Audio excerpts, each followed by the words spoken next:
Javon McKinley, welcome to Inside the 10, man. Thanks for joining me. How are you? I'm doing well. Thanks for having me on, Jimmy.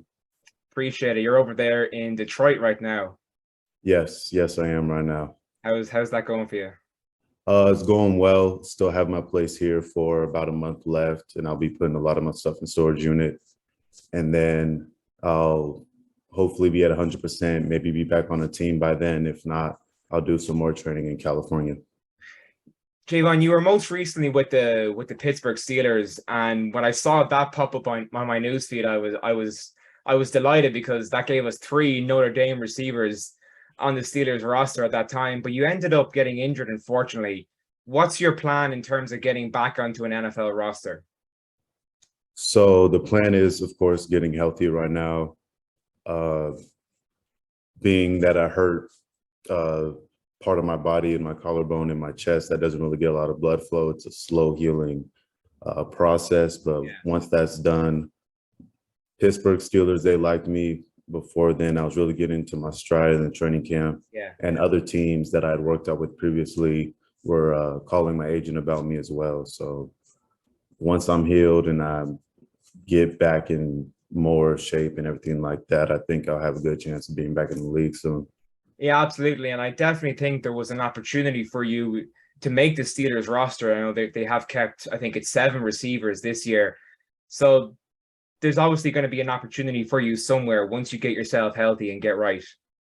Yeah, there will be an opportunity somewhere. Could be with the Steelers if they want me to do another workout for them, at least. If they're looking for someone else to be on the practice squad, probably since they have their roster set. But anywhere else is where I'll take whatever opportunity I can get. So the Steelers were your third team in the NFL. You were previously with the Lions. Is it a case of third time lucky for you, maybe to stick with a team and to establish yourself as a receiver in the NFL? Yeah, I think that's a huge part, and that's what I want to do.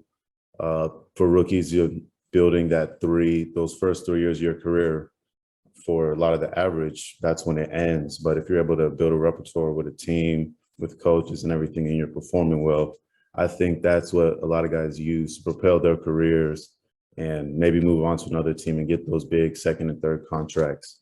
So that's my plan going forward, to get back in the league and build that with the team, or at least build my film, my tape up and everything like that, to where maybe if I'm not with that team, another team will like what I'm doing and pick me up. Yeah, absolutely. And you know, you've been with 2 teams now, well, at least with the Steelers for training camp. How much of a difference is there in your experience in the different cultures between different teams in the NFL? Is it quite similar as you move from club to club, or does it wildly vary depending on who you're with? I've heard other stories from some of my friends in the league, and it wildly varies. Between the Steelers and the Lions, I'd say it's pretty similar. The coaching style, the atmosphere, it's very brotherly. Like everyone really gets along. I don't know how it is all across the NFL, being only in 2 different locker rooms, but just the way the coaches interact, it's like very personable. Like there's a lot of joking around. You can be, I want to say, kind of like intimate with your coach. Like you guys have a more personal relationship. It's not all business in the building. Yeah, I have heard that about Dan Campbell and Mike Tomlin, and they're both characters in their own regard. You know, you see some of the things that they come out with. You know, Dan Campbell talking about knee biting and all sorts of stuff. Oh yeah. Between their personalities, they are very similar. Different ways in where they're going about and what they're talking, but just the way they talk, the vigor, the energy that they bring into the room is definitely similar. And that must inspire you as a player. Like they must, you know, it probably makes you want to play or try harder for them to, you know, that's what they kind of inspire in players. That is definitely what they did. Big shout out Jamal Williams. He kind of then let him take control and be a big leader on that team. And the way he's talked to us, he really made us want to run through a wall for them.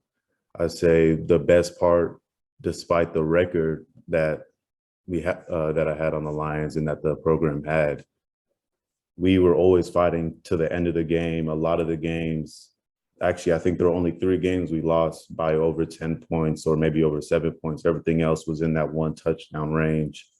And a lot of that contributes to how Dan Campbell coached us and how a lot of the players bought into that, and some of the leaders stepped up and will continue preaching that type of grit and attitude in the game.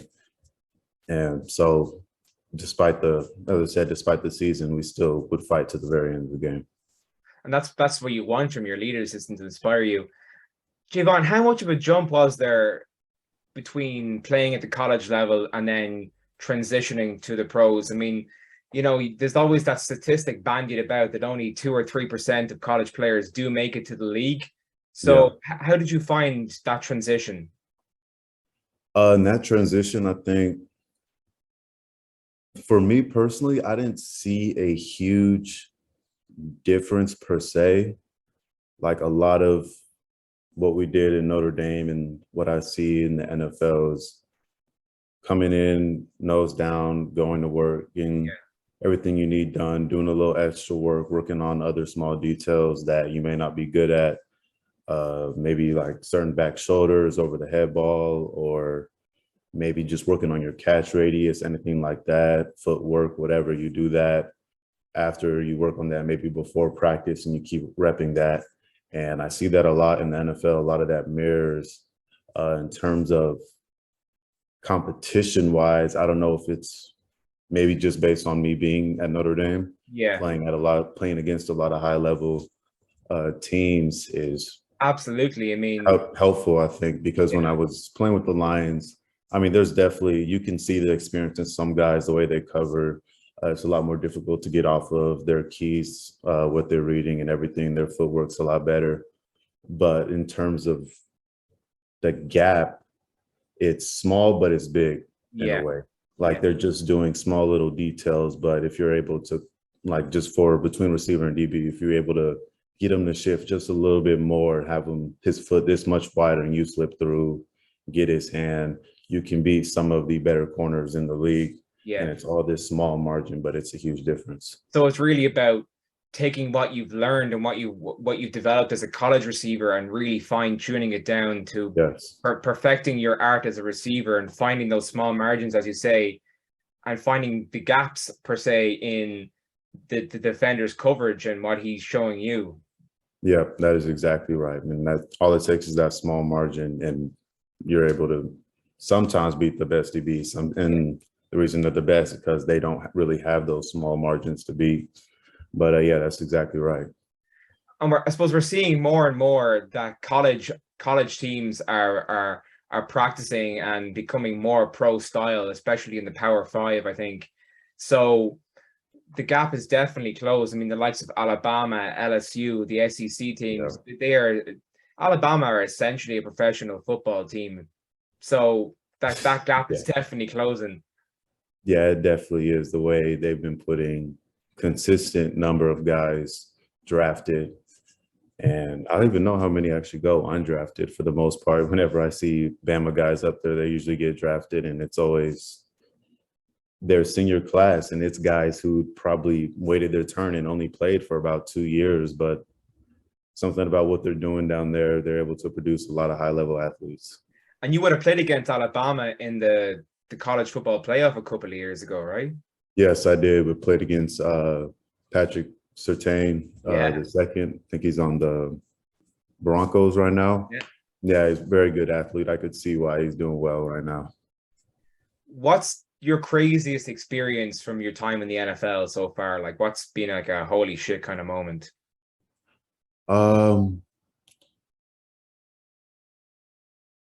I've never really had a holy shit kind of moment in the NFL.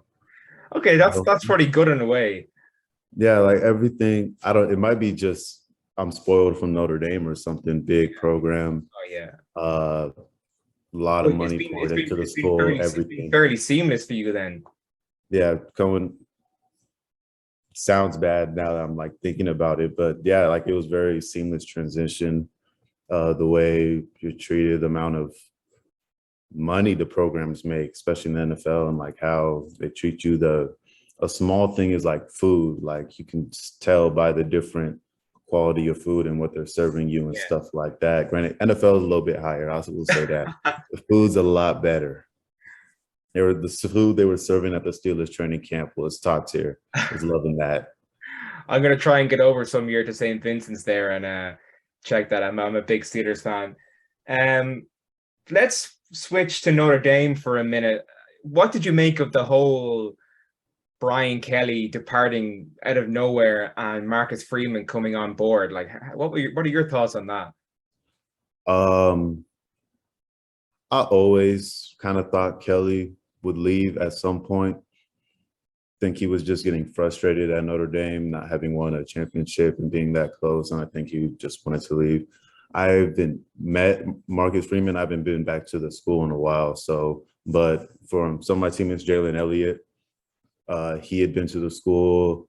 Julian Alfaro had been to the school. They met him, and I've only heard great things about him. It seems to be very charismatic, the way the players kind of bought into him very early on, as I saw through social media videos and everything. Yeah. But I don't know him. I haven't seen it all behind closed doors, what he's actually like, but he seems very genuine. I've seen a little video of him. He greets every player on the field during warm-ups before they start practice, everything like that. So really excited actually tomorrow. Really excited to see what he's done for the program and going up against such a high caliber opponent as Ohio State. Can't wait to see what he's got going on. I'm very nervous. I'm not gonna lie, because that's always been the talk. Is Notre Dame can't beat the big teams, but you look at the Clemson game a couple of years ago. That was intense. It can be done if everything goes right. Yeah, we had to make a lot of things go right in that game when we had beat Clemson, and then they made their adjustments the second time we played them for the ACC championship. ACC championship, yep, and switched up, but luckily somehow still ended up in the playoffs. What are your predictions for the game tomorrow night? I'd say it's going to be a close game. I can't say for sure who's going to win, but I'm always rooting for Notre Dame. Bet on them every time. But I know, at least for a fact, my man Braden Lindsey been there. He's got to keep being an X factor in the game. Absolutely. Keep taking them downfield, opening up the passing game, open up the running game. Chris Tyree, fast back, he'll running all over the field, keep his stability, just like Kyron Williams. He did a lot of that. No, we were together, being able to stay up through contacts and everything like that. As long as he continues that. Lorenzo, the new guy, freshman, well, now sophomore. Yeah. Him stepping up and making more plays and being more effective and a threat on the field and everything like that. And as long as those three have elevated their game and pose a threat consistently throughout the game, it opens it up for a lot of other guys on the team. And that in turn, with a lot of good things going right during the game, I think they'll win. There's no doubt that the talent is there. The pieces are there. You know, we have one of the best tight ends in America in Michael Mayer. Oh, yeah. We have one of the best defensive linemen in Isaiah Foskey. Those guys and Brandon Joseph are first-round picks next year. So everything has to gel together finally. Yeah. I think for us to be successful this year. They're a very threatening team, I think. Like the way they've developed and everything, and watching those guys go up each year. I remember, actually, I would tell you a quick story. I remember Isaiah Foskey's freshman year. So it's my senior year, not my fifth year, my senior year. It was during training camp, and I'm a bigger receiver. So during the ST drills, the coach likes to pin me up against bigger guys. I'm like, cool, I'm bigger, but I'm not as strong. I'm strong, definitely strong, but I'm not as strong as you think. So we're doing kickoff, kick return drills, and I'm kick return. So we're doing the drill. I set up, I'm going against Foskey. And I looked at him, and like when he got 2 yards away from me, I realized I'm about to lose this battle right now. And he ran my shit over. And I'm just like, I don't know why they keep doing this to me. Like, he's a D lineman, I'm a receiver. Like this head to head, no. like the trap box, like duo heavy run plays. I'll get in there. I could pin him inside. Yeah, but like head and he got a full head of steam running up. No, Nah, not gonna win you're that not winning battle that. a You're not lot. winning that fight. I'm not winning that fight. If I do, not often. But yeah, those guys, the twins, everyone they have on that team, Yeah. I think that as long as they're making plays, stick to their techniques, and don't have a lot of mistakes, they'll win the game. What would you say your best qualities were as a receiver during your time at Notre Dame, and then during your current career in the NFL? Catch radius. I've been still working through a little bit of flexibility issues through my ankle, but been working on that, kind of worked my way around it into being efficient in my route running. But definitely my catch radius. I was very high percentage catching for like first downs or certain situations. I remember, just because we were talking about it, the Clemson game, I remember I got a big post coming out of the start of the third quarter, I believe. Yeah, I think I For remember a big that. game, kind of set the tone. I got me a couple of first downs. Second quarter, I remember I had like a stop route for like 15 yards, caught that. Had a curl route later in that got us into the red zone, stuff like that, small stuff. I remember actually in OT too, I don't think that was a first down. Shallow route, close to a first down, something like that, just made it easier for us. So that's a lot of my bread and butter. Like goal balls is I'm a possession receiver. I catch the ball, I get the first down, stuff like that. I'm gonna put you on the spot a little bit here before we finish up, and I hate to do it, but I want to get an answer out of you. I want to see what you think. Can you see Notre Dame finally winning a national championship in the next 2 to 3 years of what they have right now? Quick answer, yes, just off the top of my brain with rattling off and seeing how many good young guys that they have right now. But I want to see it also. I want to see this season. If you ask me after this season, after seeing them play each week, then the answer may change. The answer may be the same. But right now I say yes, but I definitely want to see some, again, especially this is a good starter with Ohio State. I might text you on Sunday after the game and let you know if my answer's changed. Okay, well, I'll take that. That's a good answer. Javon, listen, thanks so much for coming on, man. I appreciate it. And look, wish you all the best in your future endeavors, and looking forward to seeing you on an active 53-man roster in the near future. I appreciate it, Jimmy. Thank you for giving me the opportunity to come on here and talk with you. Take care, man. Thank you. You too.